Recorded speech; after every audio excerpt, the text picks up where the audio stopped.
Welcome to Pratap classes. दोस्तों, Pratap classes के YouTube channel पर आपका स्वागत है। आज है 29 अप्रैल 2026 और 29 अप्रैल 2026 के जितने भी इंडिया और वर्ल्ड के जो करंट अफेयर्स के क्वेश्चन बनते हैं, आज उनका अपने डिस्कशन करेंगे। पूरा वीडियो ध्यान से देखना और लास्ट में आपसे क्वेश्चन पूछूंगा जिनके जवाब आपको कॉमेंट बॉक्स में देना होगा।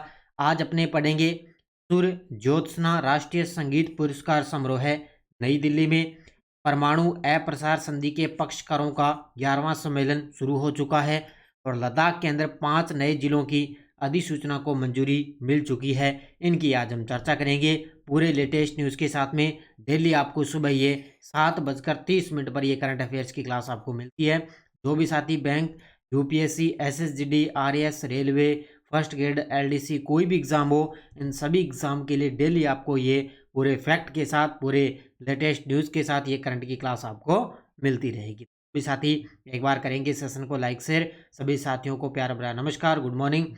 तो सबसे पहले हमने कल 28 अप्रैल को क्या पढ़ा था, उन क्वेश्चनों को एक बार करेंगे रिवीजन। देखिए, तेलंगाना के मुख्यमंत्री रेवंत रेड्डी ने स्काई रूट एरोस्पेस का विक्रम-1 को किस स्थान से श्रीहरिकोटा के लिए रवाना किया गया? हैदराबाद से। काहिरा में आयोजित आईएसएसएफ जूनियर वर्ल्ड कप 2026 में भारतीय निशानेबाजों ने कुल कितने पदक जीतकर शीर्ष स्थान हासिल किया? टोटल जीते 16 पदक। सेबियास्टिन सावे ने लंदन मैराथन के अंदर कौन सा ऐतिहासिक रिकॉर्ड बनाया? तो 1 घंटा 59 मिनट 30 सेकंड समय में मैराथन पूरी करके 2 घंटे की इन्होंने बाधा तोड़ी है। असम के प्रोफेसर डॉक्टर अतनु नाथ को कौन सा प्रतिष्ठित पुरस्कार मिला जिसे ऑस्कर ऑफ साइंसेस भी कहा जाता है?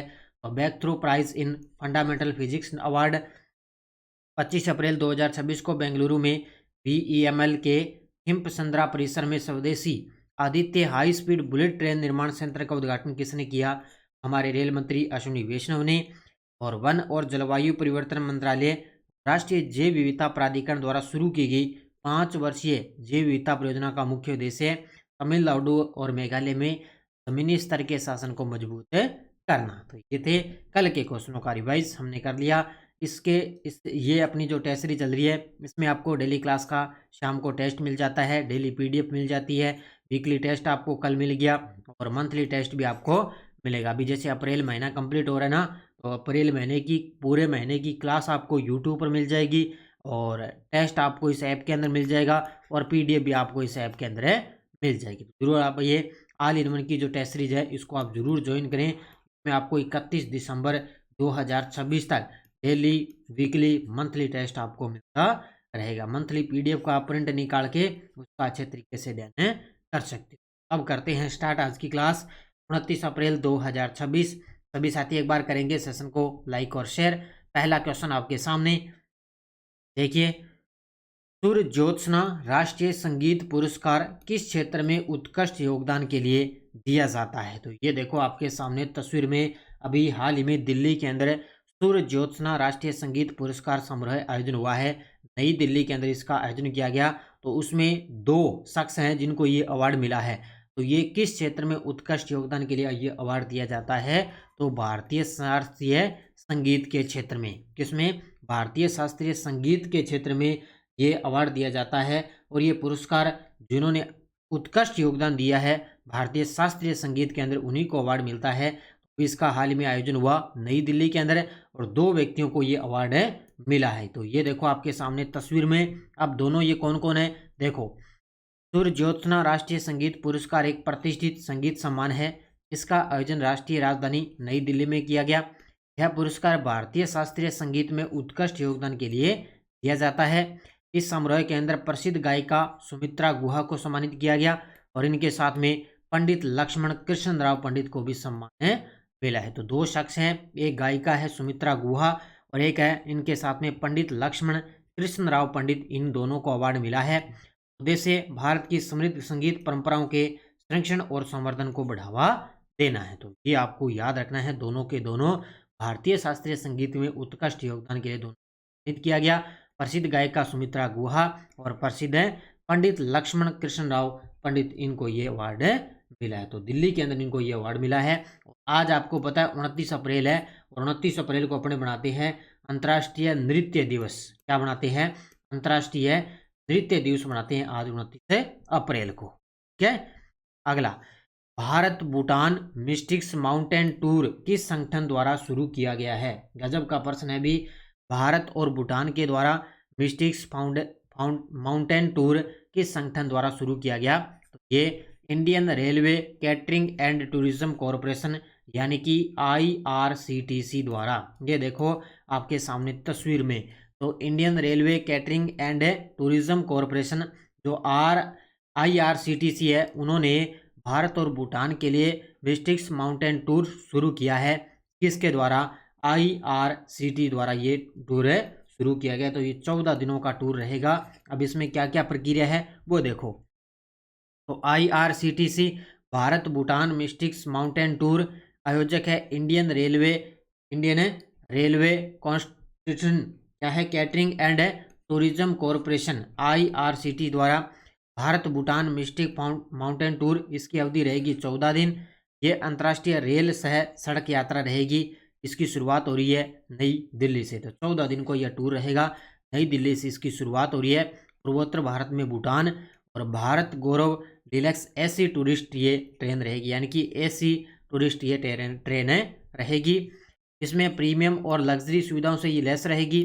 इस यात्रा की शुरुआत दिल्ली से होती है और इसमें पूर्वोत्तर भारत के प्रमुख पर्यटन स्थलों जैसे गुवाहाटी, शिलोंग और चेरापूंजी को भी शामिल किया गया है। तो ये इसके अंदर क्या होगा, ये जो ट्रेन है भारत और भूटान मिस्टिक माउंटेन टूर, ये 14 दिनों के टूर रहेगा। तो IRCTC द्वारा ये आयोजक इसका रहेगा। तो ये नई दिल्ली से ये स्टार्ट हो चुकी है। तो ये अच्छी तरह से ऐसी टूरिस्ट ट्रेन है जो प्रीमियम और लग्जरी सुविधाओं से लैस रहेगी। तो ये आपको याद रखना है अच्छे तरीके से। ये देखो आपके सामने एक बार तस्वीर के अंदर। ठीक है, ओके। नीति आयोग की DPI का नया चरण किस वर्ष तक भारत को $30 ट्रिलियन अर्थव्यवस्था बनाने का लक्ष्य रखता है? गजब का प्रश्न है। अब आपको सबसे पहले याद रखना है वर्तमान में नीति आयोग का अध्यक्ष कौन है? हमारे देश के जो प्रधानमंत्री यानी कि वर्तमान में नरेंद्र मोदी जी। वर्तमान में नीति आयोग के CEO कौन है? निधि छिब्बर। कौन है?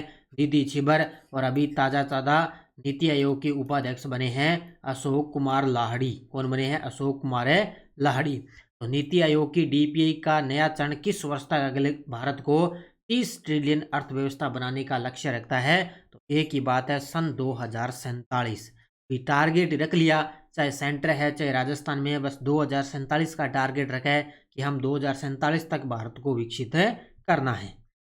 नीति आयोग ने डिजिटल पब्लिक इंफ्रास्ट्रक्चर DPI के लिए नई 2 चरणीय रणनीति शुरू कर दी है। ठीक है, इतनी 2 नई रणनीति शुरू कर दी है जिसका उद्देश्य भारत को 2047 तक $40 ट्रिलियन अर्थव्यवस्था बनाना है। ठीक है, 2047 तक। इस रोड मैप का नाम क्या है? DP@2047 the road map to prosperity रखा गया है। अब इसमें देखो DPI 2.0 रहेगी 2025 से 35। इसमें क्या होगा? सक्षम नागरिकों का निर्माण रहेगा। और PI 3.0 ये 35 से 47 तक रहेगी। इसमें नवाचार और समृद्धि को बढ़ावा मिलेगा। तो ये 2 चरण स्टार्ट हुए हैं। इसका लक्ष्य देश में डिजिटल सिस्टम के माध्यम से समावेशी विकास को बढ़ावा देना और ये योजना इनोवेशन और उत्पादकता को विभिन्न क्षेत्रों में मजबूत करने में मदद करेगी। तो ये गजब का प्रश्न अभी इकोनॉमी का प्रश्न है। तो इसमें 2 चरण याद रखने। पहला चरण में सक्षम नागरिकों का निर्माण और दूसरे में नवाचार और समृद्धि को बढ़ावा मिलेगा। परमाणु अप्रसार संधि NPT के पक्षकारों का 11वां समीक्षा सम्मेलन कहाँ शुरू हुआ है? परमाणु अप्रसार संधि NPT के पक्षकारों का 11वां सम्मेलन कहाँ शुरू हुआ है? तो न्यूयॉर्क के अंदर। कहाँ पे शुरू हुआ है? न्यूयॉर्क के अंदर। ये स्टार्ट हो चुका है 27 अप्रैल से। ठीक है, 27 अप्रैल से ये शुरू हो चुका है और ये चलेगा 22 मई तक और काफ़ी लंबा चलेगा। 27 अप्रैल को ये शुरू हो गया और 22 मई तक इसका आयोजन चलेगा। कहाँ पे? न्यूयॉर्क में। देखो डिटेल आपके सामने। परमाणु अप्रसार संधि के पक्षकारों का 2026 समीक्षा सम्मेलन यानी कि 11वां NPT समीक्षा सम्मेलन 27 अप्रैल 2026 को न्यूयॉर्क में संयुक्त राष्ट्र मुख्यालय में शुरू हो चुका है। 27 अप्रैल से 22 मई तक यानी कि 4 सप्ताह चलेगा।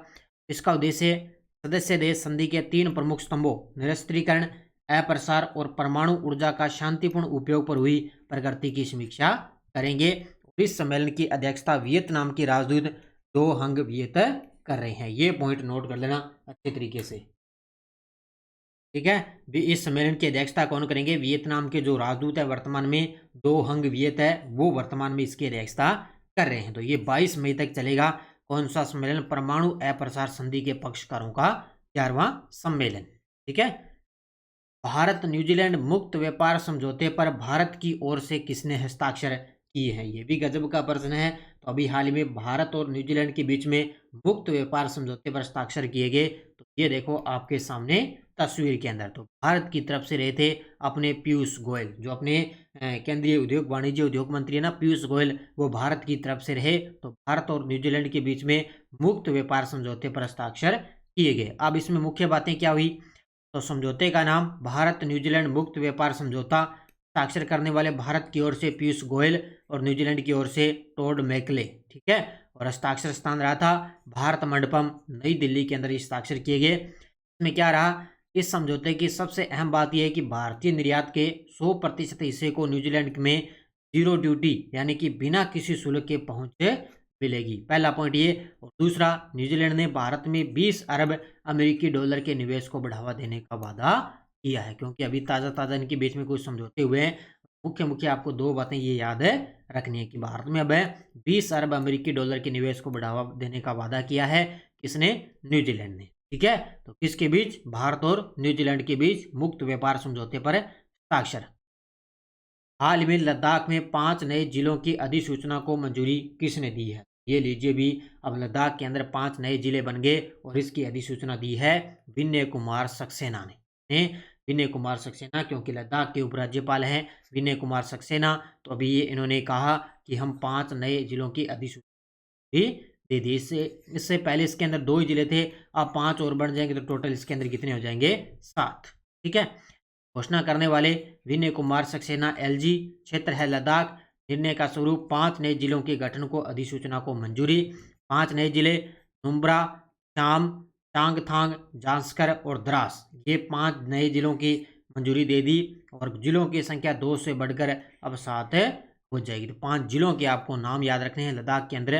नुब्रा, शाम, चांगथांग, जांस्कर और द्रास, ये 5 जिले हैं जो अभी हाल में इसके अंदर भी मिल चुकी। WHO ने किस समूह के लिए मलेरिया की नई दवा को मंजूरी दे दी है? ये गजब का प्रश्न है अभी। WHO ने किस समूह के लिए मलेरिया की नई दवा को मंजूरी दे दी? तो शिशुओं के लिए, छोटे छोटे जो शिशु है ना, लगभग आपको मैं मान के चलो कि 5 किलोग्राम से कम वजन वाले, जो 5 किलोग्राम से कम वजन वाले जो शिशु हैं, उनके लिए WHO ने मलेरिया की नई दवा को मंजूरी दे दी। तो इसका उत्तर क्या हुआ? शिशुओं के लिए। देखो डिटेल। WHO ने मलेरिया से संबंधित घोषणा 24 अप्रैल 2026 को। तो WHO ने शिशुओं के लिए मलेरिया की पहली विशेष दवा को मंजूरी दी है। यह दवा खास तौर पर 5 किलोग्राम से कम वजन वाले शिशुओं के लिए सुरक्षित रहेगी, यानी कि जो 5 किलोग्राम से कम वजन वाले जो शिशु है ना, उनके लिए रहेगी। इस दवा में 2 औषधियों का संयोजन है, एक तो आर्टेमेथर और एक है ल्यूमेफेंट्रिन, ठीक है। तो ये 2 औषधियों का संयोजन रहेगा इस दवा के अंदर। WHO ने इसको भी दे दिया, क्योंकि हाल ही में अंतर्राष्ट्रीय मलेरिया दिवस भी बनाया गया, तो उसी के अकॉर्डिंग पर यह घोषणा की गई थी। अब देखो आपके सामने वन लाइनर करंट। पहला है, 2 बार की ओलंपिक पदक विजेता PV सिंधु ने विश्व बैडमिंटन महासंघ की परिषद के सदस्य के रूप में अपना कार्यकाल शुरू कर दिया है। और भारत के क्रिकेट दिग्गज विराट कोहली ने इंडियन प्रीमियर लीग में 2000 रन बनाने वाले पहले खिलाड़ी बनकर इतिहास है इन्होंने, विराट कोहली। और global report on food crisis 2026 यानी कि खाद्य संकट पर वैश्विक रिपोर्ट के अनुसार नाइजीरिया है वो 2026 के अंदर दुनिया के सबसे गंभीर खाद्य असुरक्षित में उभरा है। तो ये आपको याद रखना है, नाइजीरिया है सबसे गंभीर खाद्य असुरक्षित रहा है, ठीक है। तो खाद्य संकट पर वैश्विक के अनुसार, तो ये वन लाइनर है, इनको अच्छे तरीके से पढ़ लेना। ये टेलीग्राम ग्रुप है, कोई सूचना, कोई लिंक, कोई नोटिफिकेशन, सब आपको टेलीग्राम पे सूचना मिलती है। पिछले वीडियो का क्वेश्चन क्या था? केंद्रीय कृषि और किसान कल्याण मंत्रालय द्वारा उत्तर क्षेत्र कृषि सम्मेलन कहाँ आयोजित किया गया? लखनऊ के अंदर। बहुत सारे विद्यार्थियों ने बड़े गजब के जवाब दिए, उन सभी को बहुत बहुत शुभकामनाएं। अब देखो question for you, NITI Aayog के नए उपाध्यक्ष कौन बने? अशोक कुमार लाहिड़ी, राजीव कुमार, सुमन बेरी, अरविंद पनगडिया। इसका जवाब आपको कमेंट बॉक्स में देना है। टेस्ट डोज अपनी क्या थी? प्रधानमंत्री सुरक्षा बीमा योजना कब शुरू हुई? 9 मई 2015। प्रधानमंत्री जीवन ज्योति बीमा योजना 9 मई 2015, दोनों एक साथ स्टार्ट हुई थी। प्रधानमंत्री आवास योजना 25 जून 2015। प्रधानमंत्री कौशल विकास योजना 15 जुलाई 2015 और प्रधानमंत्री उज्ज्वला योजना 1 मई 2016 को ये है। अभी 1 मई आ रही है और अब इसके जो है 10 वर्ष इसके कंप्लीट हो जाएंगे। ठीक है, तो बहुत सारे विद्यार्थियों ने बड़े गजब के जवाब दिए। ये सीधा सा एक आधा % फिक्स है और योजना का आएगा। अब देखो आपके लिए नेक्स्ट डोज क्या है। बेटी बचाओ बेटी पढ़ाओ योजना की शुरुआत। केंद्र सरकार ने उड़ान योजना को कब शुरू किया गया? पीएम स्वनिधि योजना की शुरुआत, प्रधानमंत्री श्रम योगी मानधन पेंशन योजना की शुरुआत और स्वच्छ भारत अभियान कब शुरू हुआ था? इन पांचों के जवाब आपको कमेंट में देना है। तो ये योजना वगैरह है, कोई भी बयान है, योजना है, इनको अच्छे तरीके से तारीख आपको याद है रखनी। कई बार क्या है, इनका अवरोही क्रम भी पूछा जा सकता है। ये थी आज की अपनी क्लास करंट अफेयर्स की। ये अपनी 2.0 करंट अफेयर्स की लगभग कल से बाजार के अंदर मिल जाएगी आपको और कल से ही आप नानक पब्लिकेशन का ऐप डाउनलोड करके ये बुक आप ऑनलाइन ऑर्डर मंगवा सकते हो। इस बुक को आने के बाद में इस बुक का आपको नानक क्लासेस पर रिवीजन भी करवाया जाएगा इस बुक का करंट अफेयर्स के अंदर। ठीक है, ये स्कूल व्याख्याता की अपनी करंट की टेस्ट सीरीज चल रही है, इसको आप ले सकते हो। सेकंड ग्रेड शिक्षक पीटीए, थर्ड ग्रेड की है, एलडीसी है, सीएटी है, इन सब की टेस्ट सीरीज चल रही है। तो आप अच्छे तरीके से मेहनत करो, बहुत ही कम समय है फर्स्ट ग्रेड और सेकंड ग्रेड का। बस आप लगातार तैयारी करो, अच्छे तरीके से पढ़ो, निश्चित तौर से आपको सफलता मिलनी है। तो बहुत सारे आज करंट के क्वेश्चन बड़े मुश्किल से बने हैं, तो इसलिए हो सकता है आपके लिए छोटी सी क्लास रही होगी। धन्यवाद। जय हिंद, जय भारत, जय राजस्थान।